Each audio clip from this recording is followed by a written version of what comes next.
भगवान श्री कृष्ण ने जब मोहिनी रूप धारण किया तो उनके सौंदर्य पर 33 करोड़ देवता मोहित हो गए। सभी देवताओं ने मन में यही कामना हुई कि ऐसी सुंदरी उनकी पत्नी बन जाए, परंतु केवल एक देवता ऐसे थे जिनके मन में मोहिनी के प्रति इस तरह का भाव नहीं आया।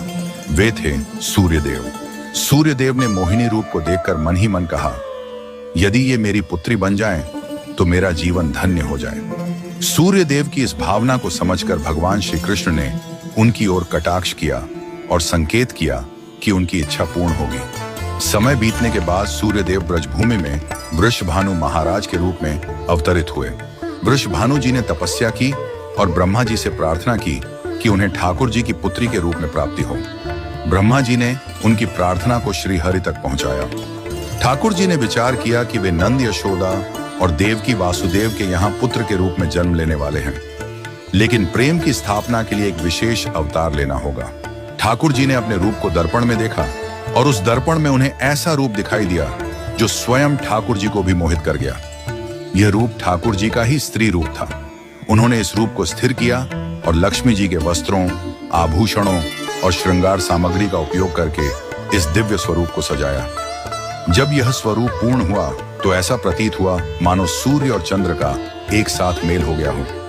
यह दिव्य तेज इतना अद्भुत था कि स्वयं ठाकुर जी भी नेत्र मूंदने को विवश हो गए। जब उन्होंने नेत्र खोले तो उनके सामने श्री राधा रानी का दिव्य स्वरूप प्रकट हुआ।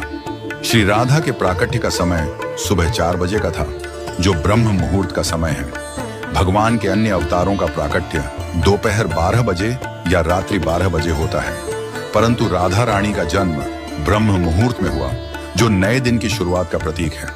यह इस बात का संकेत था कि प्रेम का प्रकाश संपूर्ण विश्व में फैलने वाला है।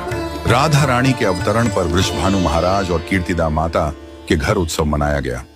सभी गोप गोपियां ब्रजवासी आनंद में झूम उठे, लेकिन एक अद्भुत घटना ने सबको चकित कर दिया। राधा रानी अपनी आंखें नहीं खोल रही थीं। वृषभानु महाराज और माता कीर्तिदा इस बात को लेकर चिंतित हो गए। कई साधु संत और विद्वान उनके दर्शन करने आए, लेकिन किसी के भी प्रयास से राधा रानी ने अपनी आंखें नहीं खोली।